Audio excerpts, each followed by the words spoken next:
Bonjour, everyone. Welcome to the player ratings after the 2-0 defeat at Chelsea. I'll start off with Karl Darlow. And if it wasn't for him, it would have been 2, 3, or 4. You don't say. Half time, quite easily. Fucking we haven't hell, said that's you weird, couldn't say that every week, could you? Karl Darlow making loads of saves. Is he? Strange. Wow, that's a change. He definitely kept winning. He was classic in the day. The one that stands out was the Abraham header, point blank range. Ziyech ball in, fucking hell. He's just judging things all the time. He started to read the game, didn't he? He read what Ziyech was going to do, and it was really good the day for us. Karl Darlow, as always, I say it would have been an embarrassing scoreline if it wasn't for him. Quite early on, would have been out of the game, to be fair. Yeah, definitely. First half. I give him a good 8. Yep, no, I'd agree. He was class. Kept doing it. Again. Manquillo, right wing back. First half, poor. Didn't really get in the game. He just seemed to get done out. Give the ball with loads as He well. did, didn't he? It was just keep going out of play. I think I've said this about 4 times, in the past 6 months or something. Every time he's got the ball, whether it's his first touch or he's passing it, seems to get into a play. Doesn't understand the rules. Thinks you have to give it through. You would have thought St. James's was on a fucking tilt, on that right hand side. Anytime the ball comes down, it's just it's happening. Hey, never know. Actually, have a look at the fucking ground with me. Literally, the 5 minutes before he got taken off, we made an attacking change. Almirón came on for him. He was actually doing all right. He was getting forward. He was getting in good positions. He was getting the ball in. And just before he scored, he was doing a bit better. He started the whole team was looking dangerous, but on that right hand side, he was getting the right positions and stuff. But I think for that 5-minute spell, I don't know. I can't really give him much more than that, so I'd probably give him about 4. I agree. Give us a defender.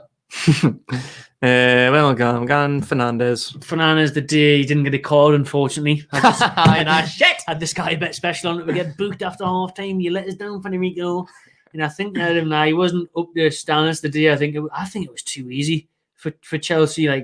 Especially obviously he is the one with the own goal. He's claiming a push from Chilwell. He's got to do better though. It goes past the foot he's trying to kick it away with. Does he take a knock in the back? Maybe, but it isn't that heavy, is it? Let's be honest. I don't think it is anyway. Just kind of got his feet twisted a bit. Everyone though in front of him should have reacted better. Should have anticipated it more. Caught well with that short corner. And then from there, like I say, I think it was just too easy for Werner and Abraham to get away from everyone in the back line. Splitting the defence too easy, getting caught out, wasn't up to pace. Give him a 4 as well. I agree with what you said. And Jamaal Lascelles only played 45 minutes, got injured fairly early on. Carried on. I thought he was going to go off a lot earlier, to be fair. He was down on the deck, looked absolutely knackered. He got up, looked like he shook it off, but he went down again. And he kept getting back up, to be fair. He went down 2-3 times, kept getting back up. Yeah, carried on, get knocked down, but got up again. 45 minutes. I never know what to say about Lascelles. He's a proper fucking 50-50 kind of player. It was literally 50-50. I think the start of the game, he was doing me head in. Poor clearances. Chances to get it away, only clearing it as far as the Chelsea forward line. And then as he grew into the game, he made some good blocks, good slides, got in the way of things.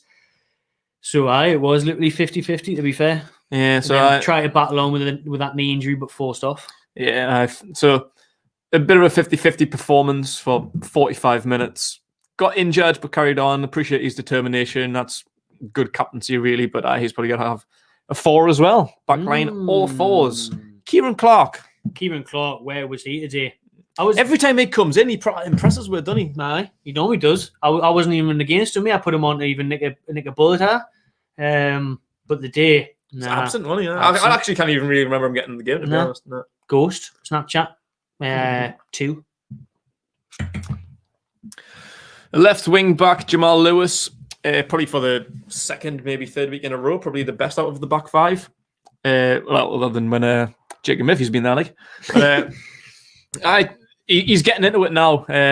Obviously, we know how well he is getting forward. He's got good pace, good energy, good ball in. His balls in the day were fucking great. And all, to be fair, he had a proper element of Jetro Willems about him. Them driven floated balls into the back stick. When Saint tried to cut one back and he just seemed to not get there before Manny, the keeper, got there. But he was dangerous. He was always given an option, and we were saying during the game he was much tighter to his man the day. Yeah, that's what I'm saying. Going forward, we know he's good. He's got it all really. But it is defensively, he's suspect. His positioning, how tight he gets to his man. He seems to be never even anywhere fucking near his man. But to be fair, the day he was absolutely brilliant because he didn't really have just one threat in Hakim Ziyech. He also had Reece James as well. Like they were kind of doubling up on him, but he's just in the right place. He was getting some good balls in. I think them two struggled a bit the day. Ziyech still managed to get a few good balls in. But I think as far as what Lewis could do, I think he did pretty well. And going forward, I thought he was brilliant. It might seem generous, but I feel like giving him an 8. Ooh. I actually really thought he had a really, really good game. It's your rating, can't And that's generous. Maybe the 7's a bit more realistic. But I want to give him an 8, so I'm going to give him an 8. You give him an 8? You want to be generous? There's anyone else getting an 8, I don't think. Darlow's with it. Next, Isaac Hayden, who missed a glorious chance that was thankfully eased the blow a little bit by it being... given us a handball against him because it bounced off Zuma and bounced off him.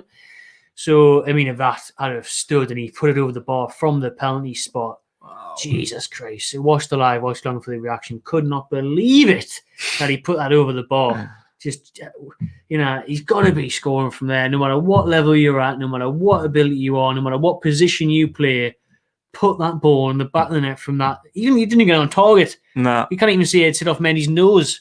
He's managed to make a save. Probably put the fucking strawberry window. I think he did, It's still in the fucking car park, that. Jesus Christ. But apart from that, first half especially, I was noticing he was the only one that was disrupting things for Chelsea. Loads of interceptions as usual. Matching Kante for that, really. Yeah. I mean, Kante, the Kante role, the McNeely role in there. Just getting involved, interrupting play. It's just a shame when he does interrupt play, we'll give it away again straight away. Pass it all the way back to Darlow. So it's pretty fucking pointless, really. But he does his job really well. I'll give him a 6. Yeah, I'd agree with that. And his partner in the middle, Sean Longstaff. Jesus! Hit the ball, though. That would have been good. That had went in. What a strike that was. That was an element of 2017 Sean Longstaff, why Man United wanted to sign him. Like, if all you just tuned in for that game, he's like, wait, fuck it, get that 50 million back in. Oh, there's BT's on. We're going to bring him back. Hey, Ed, we need this guy. You know what I mean? You'd be fucking buzzing for that, But the rest of the game, fucking hell, he's...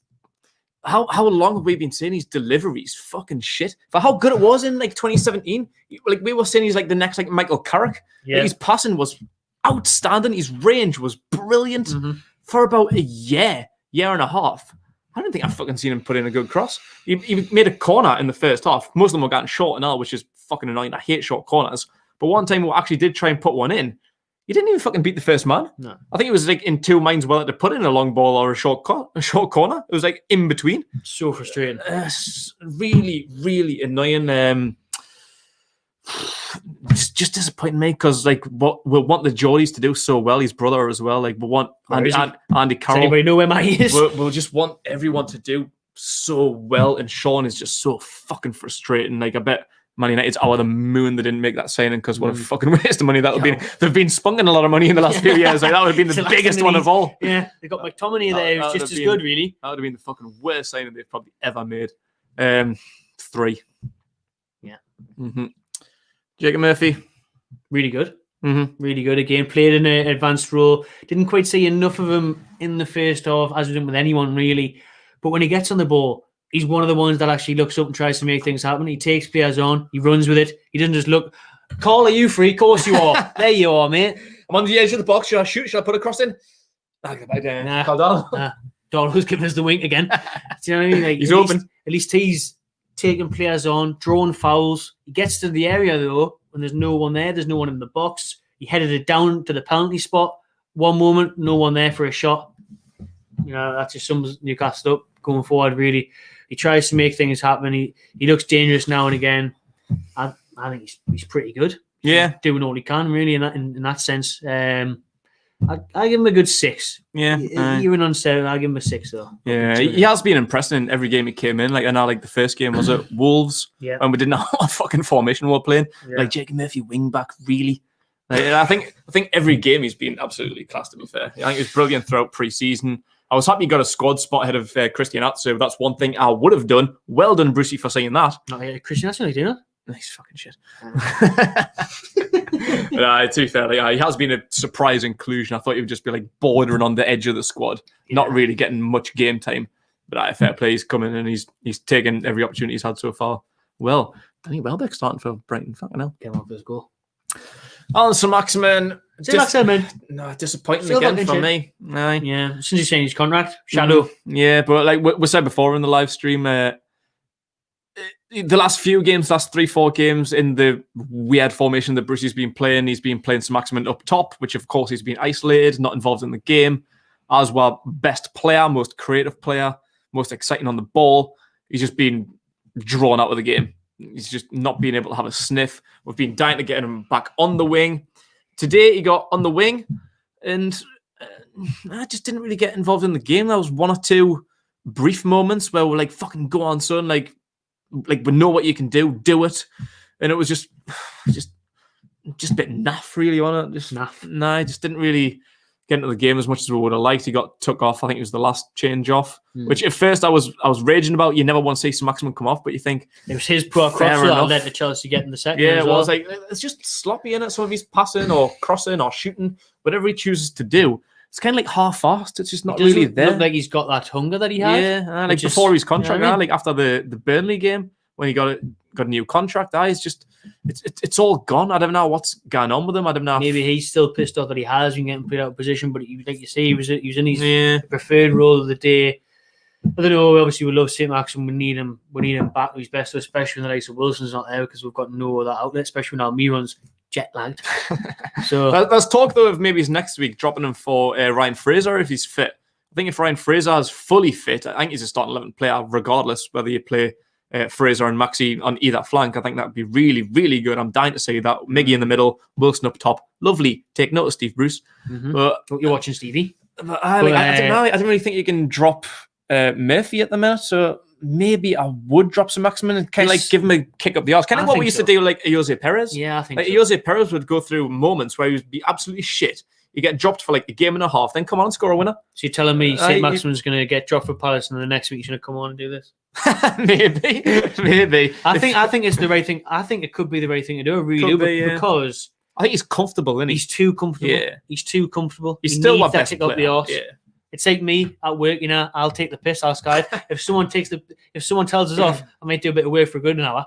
So at least if Saint-Maximin gets, a boot of the arse, you'll think, so I'm not guaranteed. Because Saint-Maximin is first on the team sheet every week, and he's there, wherever you'll fit him in.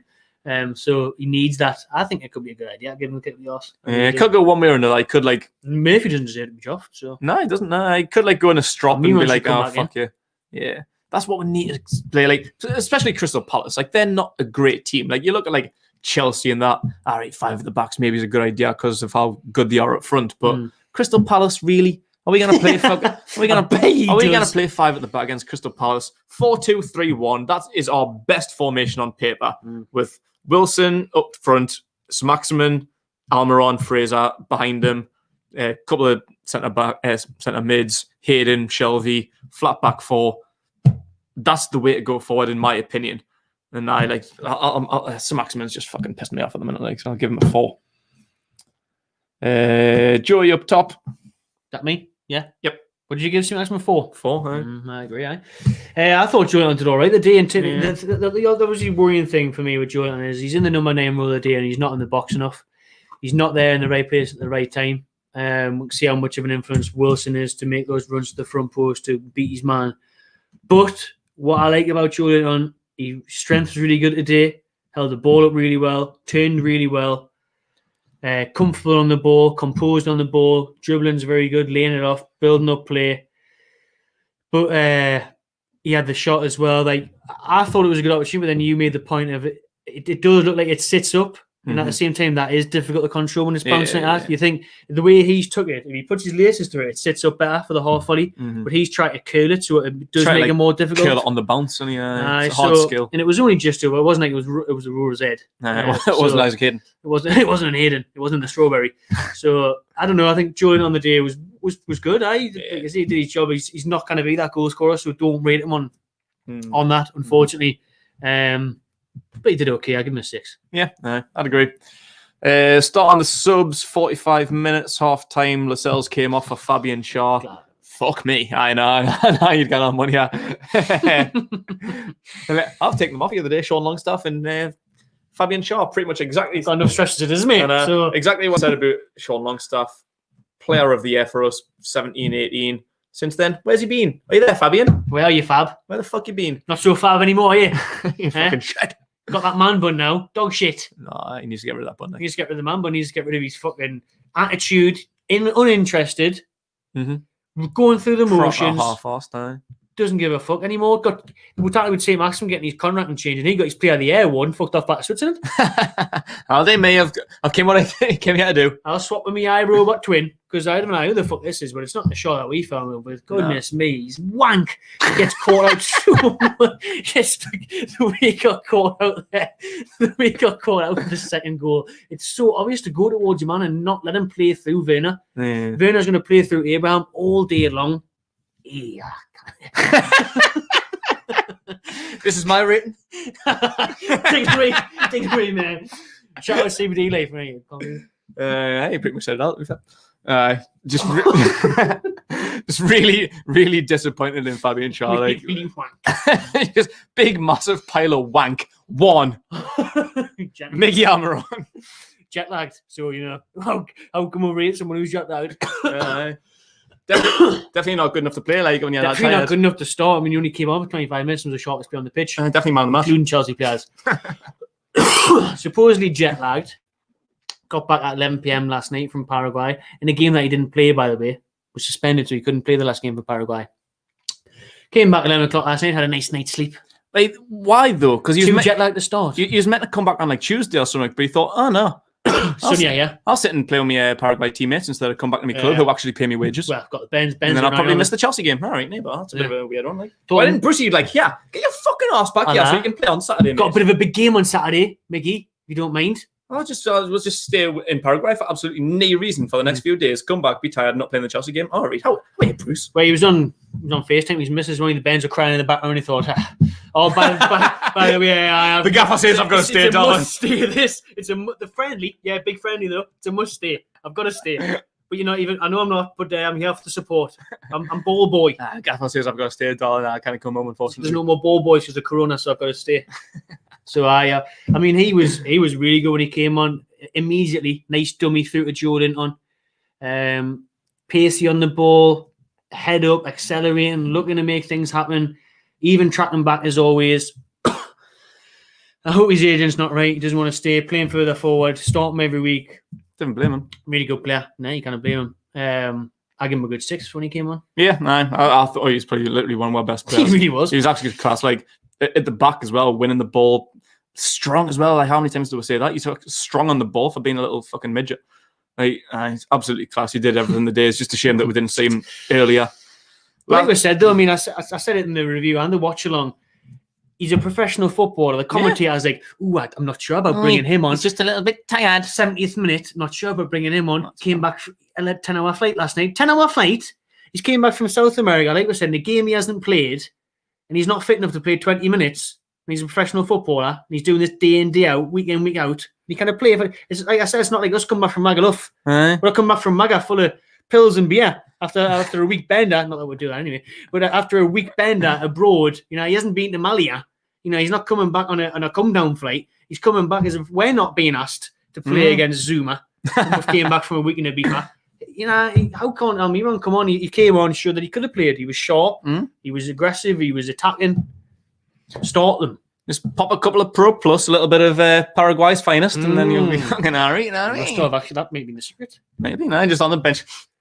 Mickey, you're coming on. Oh, fuck it up. Fucking right, son. I'm up for this.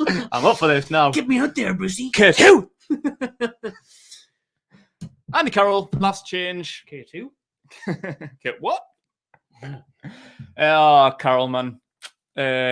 To be fair, nearly scored last shot of the game. It was actually on target now. I think Zuma got a big deflection on it. I think Mendy had to make a save from it. It's just a little bit too late, to be fair. I think it was actually a pretty good change. Like, it was a great move by Karl when he did nearly score because he headed it himself. He set himself up. He ran onto it. He had to run nearly from the halfway line. And then he had the shot and won the corner. He couldn't get a header in there because Zuma was all over him like cheese on pizza. Zuma was amazing. Zuma had absolutely everything on him today. He's a mountain, Zuma. That was one moment as well. Like, I think Chelsea had a chance. I don't know if it was Werner or someone at the top end. And Carroll was the last man back putting a foot in. I was like, what the fuck are you doing there?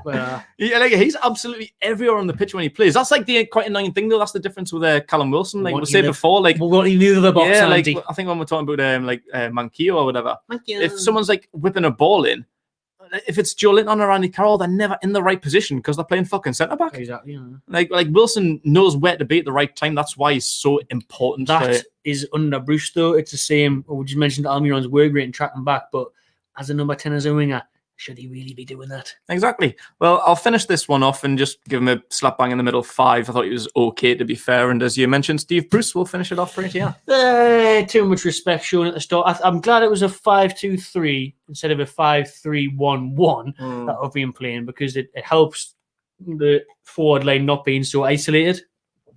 Like we said, we could get Saint-Maximin. It was better, to be fair, the day against a tough team. It was better, but it still wasn't great. And it was too much respect shown to Chelsea. They were there for the taking in terms of they were poor in possession. They were giving us freedom to play. We were giving the ball away too much. They were giving the ball away too much.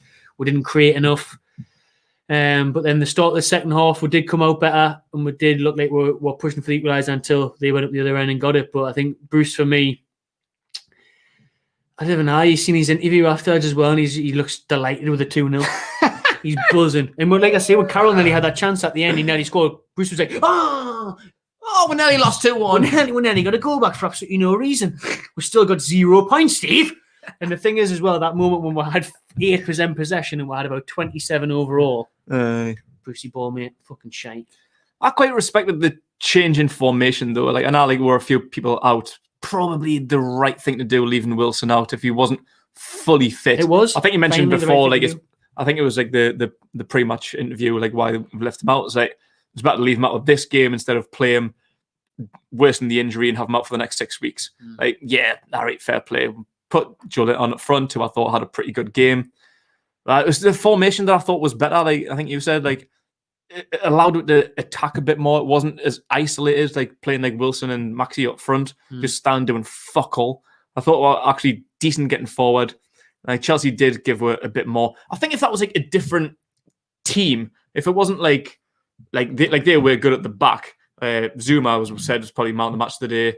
Mendy's a good goalkeeper. Chilwell, Reece James. They're great players. If that was anyone else in the Premier League, we could have gotten a point today. Like if we actually really, really went for it, because they were given with possession. They were shite passing the ball. Like they were just giving it to us all the time. Like we had a bit more attack in the final third than we have in the last few games, particularly, definitely the last few. Southampton was a fucking shit show.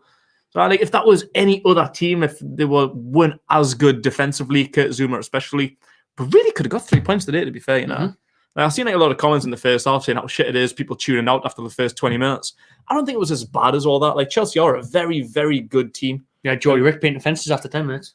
He did, But I like fair play to Bruce for changing the formation, realizing that what we've been doing the last few weeks wasn't working, but still wasn't right, was it? No, I think I didn't expect anything against Chelsea today. No, you never do. We could have pushed more, but we'll give them. It'll be a proper thingy next week. We'll come against Palace, a team in and around us. So I think it's a trickier place to go, but not so much when they've got fans there. I think so. There's no reason why we can't maybe get something there. But today, I'd give Bruce probably a 3. Yeah, I suppose that's fair, right? Like we didn't get a goal, we didn't threaten enough. Apparently, we only had one shot on target. I can't even fucking think which one that was. It must have been Andy Carroll's massive deflection. Which one was it on target? It must have been that one. I can't remember any other shots on target. Sean Longstaff hit the bar. Hayden put one over. Hayden blazed one fucking miles away. It must have been Andy Carroll's.